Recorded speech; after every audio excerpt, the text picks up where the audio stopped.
Hey guys, what's going on? Welcome back to the Gamer Couple. My name's Sam, and as always, I'll be joined by Aiden for today's video. Her and I put a ton of work into this video, and we're going to be showing you guys 50 pro tips to become a god in Fortnite Battle Royale. These are the tips that we've collected and learned from our own experiences and from watching the very best at the game. We wanted to thank you guys so much for all the support recently, so we've decided to do a giveaway on this video. We'll be giving away 1,000 V-Bucks or the Battle Pass to 3 people.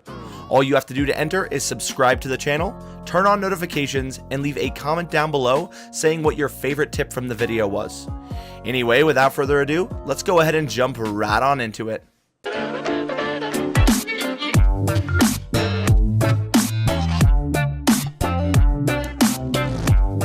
Stop making doors when editing a wall. Instead of doors, make triangles or arches instead. This allows you to exit a wall much faster without giving your enemy the door opening sound cue. Using a portafort to negate fall damage. If you're in a tall base, on the top of a cliff, or even a sky base, you can use the portafort to negate fall damage. To do this, simply throw it down below you and jump into the middle onto the tires. The tires prevent fall damage from any height. You can also bounce off the tires at any elevation to negate fall damage as well. Use impulse nades to toss people out of their 1x1s. To do this, simply line up an arc into someone's base. Throw your grenade and this will send them flying out of it. You can also do this on the skyscrapers inside of tilted towers and on the side of hills. Using pyramids to walk through windows. If you ramp up to a window and put a pyramid next to it, you can actually crouch through the window. This allows for a lot of sneaky plays. Placing a pyramid on top of a roof to provide extra fortification. When you're forced to turtle up, you can place a roof above you and then a pyramid.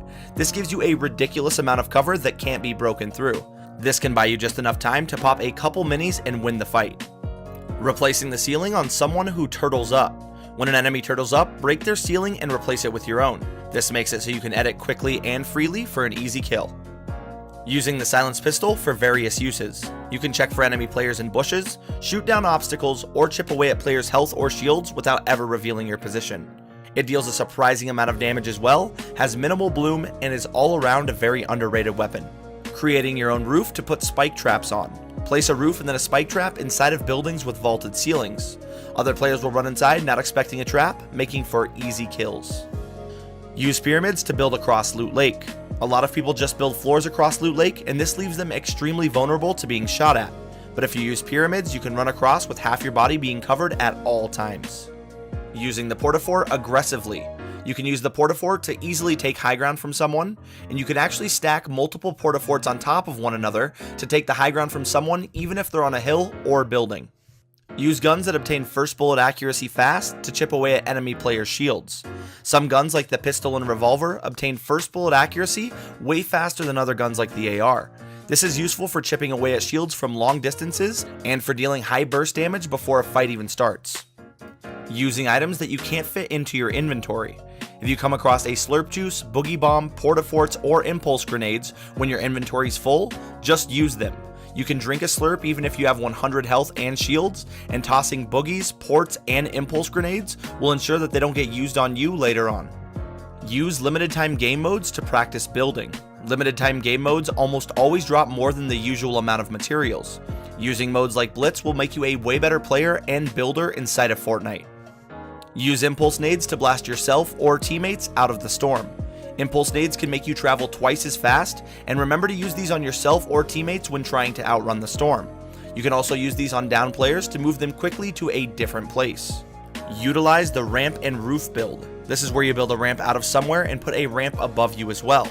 The prime time to use this is when you're forced to turtle up. If you lose the advantage in a build fight, simply turtle up. When they lose sight of you or have to reload, quickly build a ramp out in front of you and above you. Once you get above them, do a quick 180 and build ramps towards them. This grants you the higher ground. Zoning enemy players with traps. If you get into a crazy build battle or get into trouble inside a house or building, place down a trap or two. This makes the enemy play much more cautious, allowing you a second to breathe and to think about your next decision. Landing at the factories near flush. These factories are the most underrated place to land in the entire map. With 15 chest spawns, a vending machine spawn, and 1000 wood right off the bat, landing here sets you up for the rest of your game. Animation canceling your pickaxe for faster harvesting.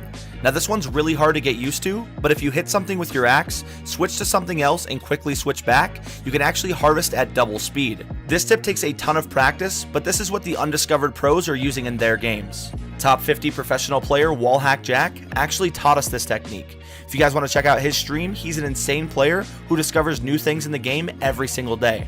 The link to his stream will be down in the description below. Shoot someone's base as you rocket them. Most of the time, people will just spam rockets at someone's base. But if you send rockets and shoot down the walls with your AR at the same time, there's a good chance that a rocket will find the perfect opening for a ton of damage. Synchronizing your shots in squads or duos. When seeing a player out of position or standing still, call to your teammates exactly where they are. Count down from 3 and all shoot at the same time. You can usually destroy someone before they can even react. Ghost peeking through your own structures with snipers. If you're in a sniper 1v1 with another player, you can actually peek through the cracks in your base. This allows you to line up a shot before you even peek your head out. Knowing this trick will allow you to win the majority of your sniper 1v1s. Don't break trees, bushes, or anything else all the way that creates a big visual effect. When harvesting trees all the way, they create a huge visual effect, revealing your position. Instead, break these items until they have 50 health left. This will give you over 90% of the resources without revealing your position. Checking your surroundings without slowing down. While running, you can jump and turn for a full 180 without ever slowing down. This allows you to check behind you and both of your sides without losing momentum. Jiggle peeking on a ramp. When standing on a ramp or inside of a 1x1, you can quickly crouch up and down to take a shot in between each crouch. This is extremely effective in a peek battle with another player. Never assume you're safe. Always build when popping meds, reviving a teammate, or opening a supply drop. Dying from being lazy is the worst way to die. Reinforcing the porta-fort. After throwing a porta-fort, you can instantly place walls all around the base of the structure as well as the ramps at the top. You can even place floors underneath the walls for extra support. This gives you a well-fortified instant base. Taking advantage of first bullet accuracy.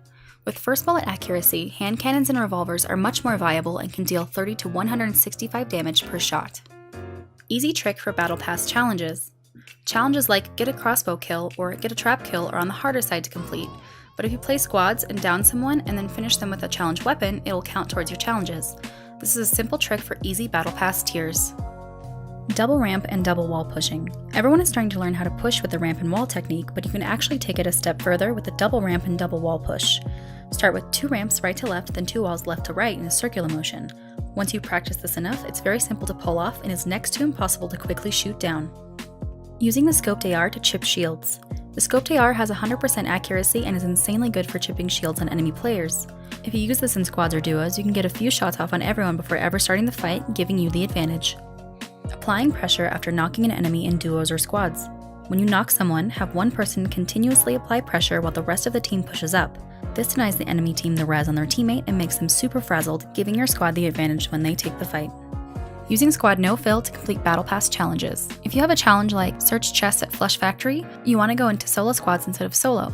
In solos, you'll get 10 plus people going there and it'll be hard to open any chests. But usually in squads, people are playing to win and don't land at places just to complete Battle Pass challenges. This allows you to open up all 7 chests in only 1 game. Downing a teammate under 30 HP with fall damage. If a teammate is under 30 HP and you're low on bandages, simply build a ramp and let them jump off. This will allow you to res them back to 30 HP. You won't need this tip every game, but it does come in handy when you're struggling for loot. Splitting minis to everyone on your team. Now in squads or duos, we usually assign teammates certain items. One person holds medkits, other holds explodes, but you never want to do this with minis. Everyone on the team should carry a few minis because they're super important to use during fights. If one person is holding all the minis and they go down first, it can cost you an entire game. Creating a roof to counter someone on high ground shooting down at you. If someone has a high ground and shoots down at you, you can make a wall and then attach a ton of roofs to it. This allows you to move towards them without taking any damage. Distracting enemy players if they down your teammate. If your teammate goes down early, throw nades or shoot towards their down body. This may distract the enemy for just long enough for you to save your squad mate. Running double shotgun after the nerf. Running pump tack is still extremely effective, but there are a couple more tricks a lot of people don't know about. Running the heavy shotty and tack allows you to cycle shotguns with almost no cooldown at all, but the best double shotgun to run is double heavy. There's no cooldown on swapping, making it almost as strong as double pump in its original state. Learn the L build. This build is most used when needing to take the high ground from someone. You start with a wall in front of you, then a wall to your side. Quickly place a ramp in the middle and continue to do this till you have the high ground. Stop hoarding launch pads. Launch pads got an increased spawn rate from last patch. So if you need to outrun the storm, want a better position, or want to play more aggressive, use your launch pads. The more you loot and the more kills you get, you'll find plenty more. Be the communicator when you go down in squads or duos. Most of the time, people will try to explain why or how they went down or just get upset and give up. Instead, use this time to make callouts. Tell your team where the enemy is, where they're pushing from, and anything else you can see happening on the enemy's end during the fight. If you do this, you'll give your team a higher chance of winning the fight and getting you back into the game. Using the tactical submachine gun more. The TAC SMG does an insane amount of damage up close, and a lot of pros are using it in their loadouts. A blast from the pump shotty followed by the TAC SMG is a deadly combo for high burst damage in 1v1s. It can also allow you to shoot down supply drops much faster, can rip through structures faster than any other weapon, and best of all, has tons of ammo that is the easiest ammo type to find in this game. Grenades got a secret buff, so use them. A lot of people don't know that grenades actually got buffed. You can now throw them twice as fast as you used to be able to. This is extremely effective against good builders. You can now throw 10 grenades faster by hand than by shooting 6 with a grenade launcher. Knowing which skins give you an advantage and disadvantage. Although all skins have the same hitbox, some skins give you a disadvantage in game. Skins with a bigger head like the Cuddle Team Leader can make you easier to see inside your base, allowing people to line up an easy sniper shot. Skins like the Dark Voyager make you have a huge glow across the map, revealing your position much easier. There are also skins in game that give you an advantage, like the Elf inside of bushes and running with no skin at all so people think you're just a noob. Practicing build battles with a friend. When you queue up for duos, you and a friend can land in Moisty Mire and harvest 1,000 wood each very quickly. You can then use this to have a build battle with each other. We've done this multiple times, and this helps you become a faster builder, a better editor, and teaches you how to take the high ground in a build fight. You can also do this by queue sniping each other in solos so someone can actually get the kill. Countering the grenade launcher. We've all been in that position where someone is good with the grenade launcher and it's very hard to outbuild it. The best way to counter it is by getting away from it. Either back away from it so it can't hit you from range, or rush the person using it to change the fight in your favor. Never continue to try to build in your base against it because it'll very rarely work. Don't finish down players right away if you don't have to. In a full-on duo or squad fight, never finish the player you down right away. The reason we don't finish them is because this makes the enemy want revenge. So if they get someone down on your team, they're gonna finish them right away even if it means costing them the whole game. Instead, fight the fight clean, and only finish if your entire team is safe. Strafe back and forth or move out of line of sight when people are shooting down your walls. When someone is shooting down your walls and you're spam building them back up, there is a chance that a bullet can get through and hit you. To avoid taking unnecessary damage, you want to strafe back and forth or get out of line of sight when replacing your walls. Knowing when to scope in with shotguns. Scoping in with shotguns reduces the bullet spread and gives you more consistent damage, but this also makes you less mobile and easier to hit. So never scope in with a shotgun in the middle of a fight on the ground. But you should scope in with shotguns whenever you have the jump on someone, if you have a clear peek around a corner, or if you have the high ground and easy shots looking down on your enemy. Stack campfires to heal faster in the storm or late game. You can stack 4 campfires to gain up to 8 health per second. This is useful for when you're trapped in the storm or just trying to outlive the final person in the last circle. Focus on decision making. Decision making alone can win you games. A mechanically skilled player with bad decision making can lose a lot of games. Even if you're a player with bad aim, having amazing decision making can win you games. Knowing when to disengage fights and when not to take them is much more important than rushing in. If someone is on a high ground in a 1v1 and you aren't the best builder, leave them be and wait for the circle to push them out. If someone runs from you into a house and places down a bunch of traps, just let them camp and kill them later. Knowing when and how to make smart decisions is by far the most important thing you can learn in Fortnite. Anyway, guys, that's going to go ahead and wrap it up for this video. If you guys did enjoy the video, make sure you hit that thumbs up button down below. If you guys are brand new to the channel, don't forget to subscribe and hit the bell to never miss a Fortnite video or live stream. If you want to stay up to date with us, our Twitter and Discord links are in the description below. And as always, thank you guys so much for watching, and we'll see you next time.